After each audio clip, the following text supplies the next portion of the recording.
Through Quranic insight we gain wisdom's light. Through Quranic insight we gain wisdom's light. Illuminating our path to what is right. Illuminating our path to what is right. Alhamdulillahi Rabbil Alameen wassalatu wassalamu ala sayyidil anbiya'i wal mursaleen. Amma ba'd, fa'udhu billahi minash shaytanir rajeem. Bismillahir rahmanir rahim. As-salatu wassalamu alayka ya Rasulallah wa ala alika wa ashabika ya Habiballah. As-salatu wassalamu alayka ya Nabiyallah وعلى آلك وأصحابك يا نور الله. Assalamu alaikum wa rahmatullahi wa barakatuh. Welcome to the program of Madani Channel, Quranic Insight.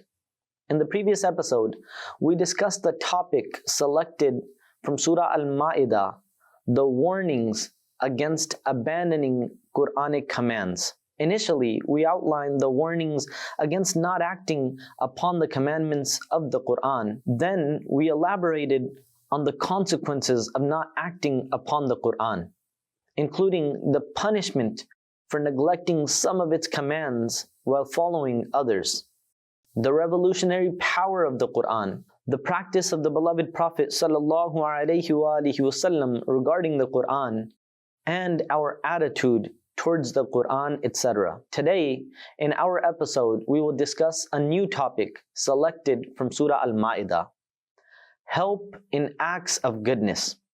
We will explore Allah Almighty's commands about helping in good acts and refraining from aiding in evil actions. The teachings of the Holy Prophet ﷺ regarding helping in acts of goodness and refraining from aiding in evil actions.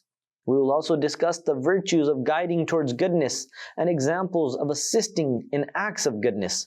Additionally, we will highlight the warnings against cooperating in sinful deeds. So let's begin our episode with the virtue of reciting durood upon the Holy Prophet ﷺ. The Holy Prophet ﷺ said, "The one who recites one durood upon me, Allah Almighty sends 10 mercies upon him and writes 10 good deeds in His book of deeds." Sallu alal Habib sallallahu ala Muhammad sallallahu alayhi wasallam. Dear viewers, since the beginning of the world, both goodness and evil have existed in every era, and this will continue in the future as well. Every Muslim is commanded to actively engage in righteous deeds and to stay away from sinful actions. Similarly, Muslims are instructed to assist one another in good deeds and not to cooperate in evil actions. Allah Almighty commands us to cooperate in acts of goodness and prohibits us from cooperating in evil deeds. In Surah Al-Ma'idah, He proclaims, وَتَعَاوَنُوا عَلَى الْبِرِّ وَالتَّقْوَى وَلَا تَعَاوَنُوا عَلَى الْإِثْمِ وَالْعُدْوَانِ. Translation from Kanzul Irfan: and help one another in matters of good and righteousness, and do not help each other in sin and transgression. In the commentary of this Quranic verse, Allama Qurtubi rahmatullahi alayh states, in this verse, it is commanded for all creation to cooperate in goodness and piety, meaning to help one another. Mufti Ahmad Yar Khan Naimi rahmatullahi alayhi states the Arabic word ta'awun means helping one another. Help can be general, whether it's financial aid, verbal assistance, physical help such as using one's limbs, or life-saving help. Whatever kind of help is needed and possible to provide, one should do so. Dear viewers, the purpose of the religion Islam is to serve humanity and promote goodness. The message of Islam is to save people from falling into the hellfire. If someone is engaged in actions that may lead him into hellfire, efforts should be made to save him. This is the greatest duty of one Muslim towards another Muslim. Naturally, people find happiness in performing good deeds, so every wise person strives to do some form of good work to some extent. Sometimes individuals become so engrossed in their personal tasks that they are unable to engage in acts of goodness. Some such individuals feel internally upset because they are not getting the opportunity to do good deeds. Islam guides them to make efforts according to their capabilities and to morally, financially, or otherwise assist those engaged in good deeds. This way, they will also become involved in helping those who perform good deeds. Sometimes it happens that a person desires to participate in good deeds but regrets not having the means to do so. For the satisfaction of such individuals, the religion has guided that if someone cannot do something himself, he should help those in need. In this way, a person will rightfully deserve the rewards of assisting in good deeds. A person reached the court of the Holy Prophet ﷺ and humbly said, "My mount is exhausted. Please arrange an alternative mount for me." The Holy Prophet ﷺ said, "I currently have no mount available." A companion said, "Ya Rasulullah ﷺ, I can tell him about a person who might provide him with a mount." The Holy Prophet ﷺ then said, "Whoever guides someone towards a good deed will earn the reward equal to the one who performs that good deed." Did you hear? The blessed companion mentioned only the person who could provide a mount. The beloved Prophet ﷺ gave him the glad tidings that helping someone in a good deed earns the equivalent reward. Allama Qurtubi rahmatullahi alayhi states the reward for guiding someone toward a good deed can be equal in every way to the reward of the person who performs the good deed, because Allah Almighty bestows rewards out of His grace and mercy. It is up to Him to give as much as He wills, especially when the intention is sincere. In such cases, even if a person is unable to perform the good deed for some reason, Allah Almighty still grants the reward. Allahu Akbar. Therefore, it is not far-fetched for the rewards of the person performing the good deed and the one guiding toward it to be equal. Dear viewers, Allah Almighty has described calling toward goodness and forbidding evil as the attributes of the believers, and those who do so are considered righteous. Hence, Allah Almighty proclaims, يُؤْمِنُونَ بِاللَّهِ وَالْيَوْمِ الْآخِرِ وَيَأْمُرُونَ بِالْمَعْرُوفِ وَيَنْهَوْنَ عَنِ الْمُنْكَرِ وَيُسَارِعُونَ فِي الْخَيْرَاتِ وَأُولَٰئِكَ مِنَ الصَّالِحِينَ. Translation from Kanzul Irfan: they believe in Allah and the last day, command good and forbid evil, and hasten towards acts of virtue, and they are among the chosen people of Allah. Believers are helpers of one another and desire goodness for each other. The beloved Prophet ﷺ said, "A believer to another believer is like a building where one part strengthens the other." Then the Holy Prophet ﷺ interlaced the fingers of one hand with the fingers of the other hand. Dear viewers, we should also adopt this quality of the believers and help our fellow Muslims in doing good deeds. Dear viewers, there can be many ways to support others in doing good deeds. Supporting good deeds can be done through words. For example, Sayyidina Uqba bin Amr Ansari radiyallahu anhu narrated the Holy Prophet ﷺ to have said, "Whoever guides someone to a good deed will have a reward similar to that of the one who performs it." Telling someone about the location of a madrasa, masjid, jamia, or any virtuous place is also cooperation through words. Similarly, if one person knows a prayer, supplication, or any beneficial knowledge and shares it with another, these are common examples of assisting in good deeds through words. Assisting in good deeds can be done through actions as well. For example, if someone didn't know how to perform prayers, recite the Quran, invite others to good deeds, or perform wudu, and then someone taught him all of these things, this would be cooperation through actions. Assistance in good deeds can also be provided through gestures. For instance, if someone asks for directions to a masjid or madrasa, guiding him with a gesture is a way of cooperating in good deeds through non-verbal means. Assisting in good deeds can also be done through writing. For example, if someone needs to go somewhere but doesn't have the full address, writing down the complete address for him is a form of helping. Similarly, if someone writes down good actions for another person to follow, this is also a way of contributing through writing. A person can contribute to good deeds through his time. You can contribute to good deeds through your wealth. For example, donating to a religious organization to help it strengthen and better serve Islam, or providing financial support to a religious student to ease his difficulties and enable him to acquire knowledge effectively. Collaborating with each other to spread the religious message and teachings to every corner of the world. Helping to improve one's own and others' practical circumstances by collaborating in acts of goodness. Assisting in acts of goodness through teaching. For instance, if someone is having trouble understanding a religious ruling, helping to explain it and resolve his difficulty. And helping in acts of goodness through travel, such as spreading the message of righteousness by traveling with Madani qafilas. Dear viewers, Islam is a tremendous bounty from Allah Almighty. Anyone who reflects on the teachings of Islam impartially will find it to be the most exalted and superior. Islam's clear and pure teachings are a testament to its truthfulness and superiority. Helping in acts of goodness is one of these important and enlightening teachings.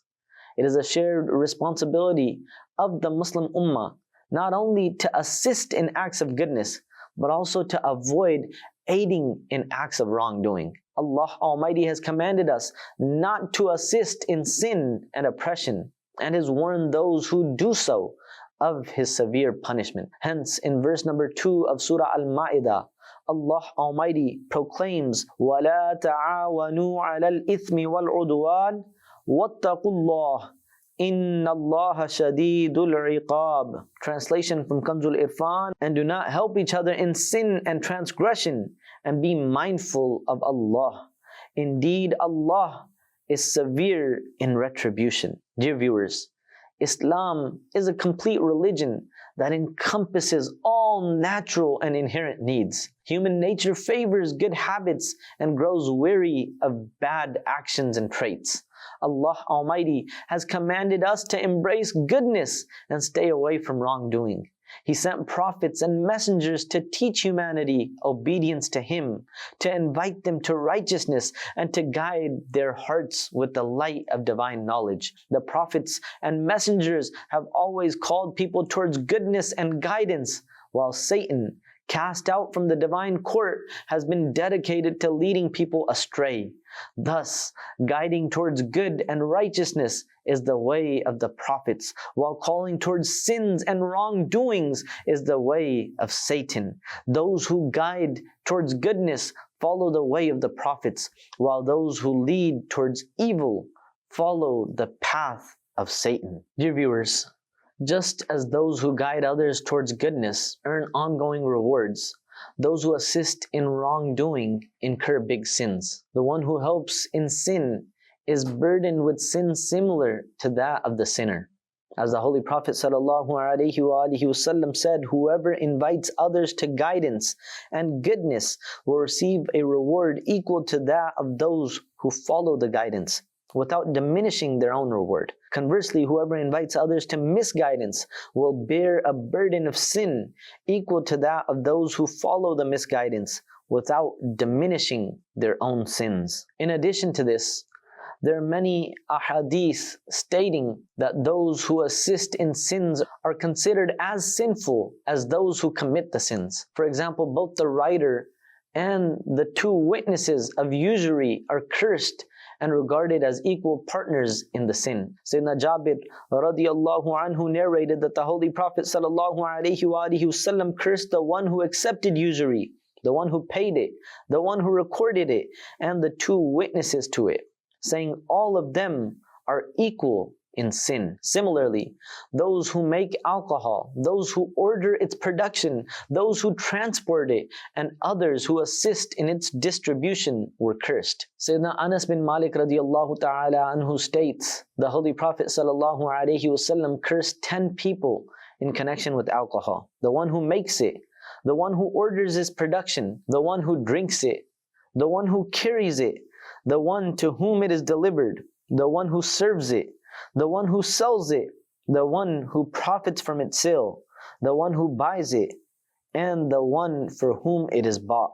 Dear viewers, those who guide others towards goodness and righteousness not only earn rewards for their own virtuous deeds, but also continue to receive rewards as long as those they guide continue to perform good deeds.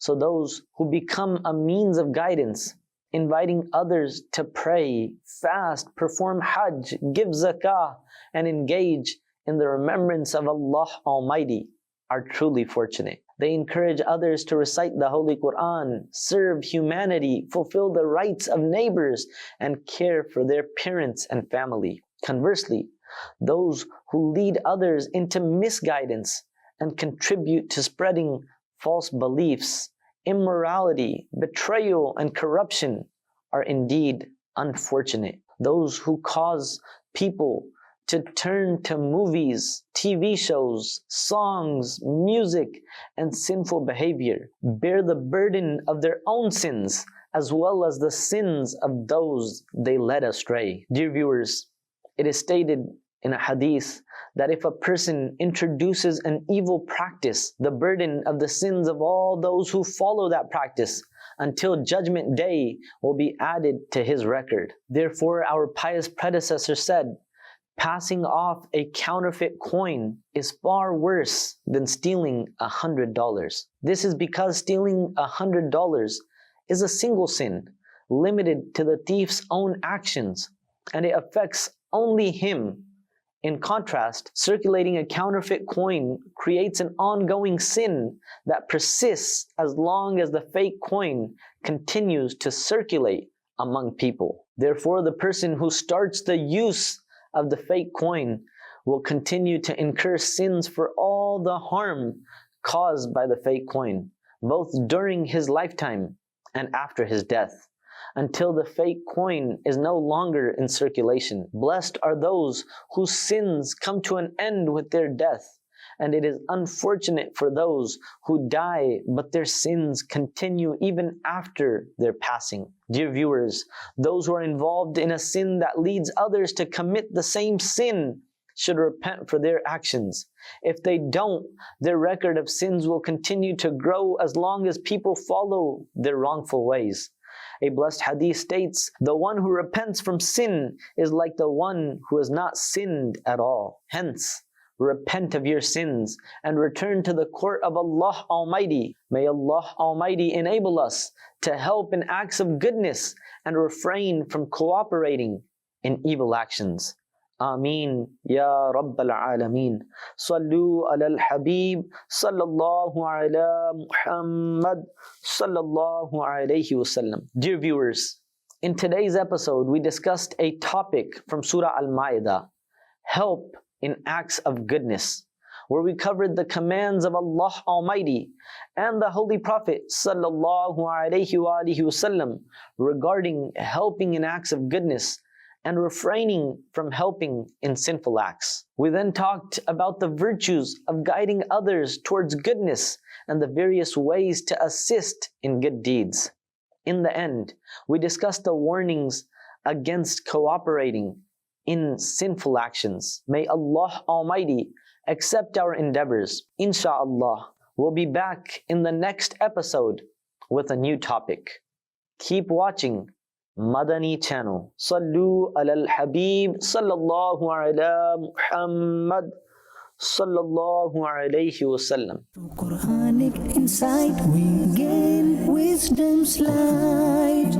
Through Quranic insight we gain wisdom's light. Illuminating our path to what is right. Illuminating our path to what is right.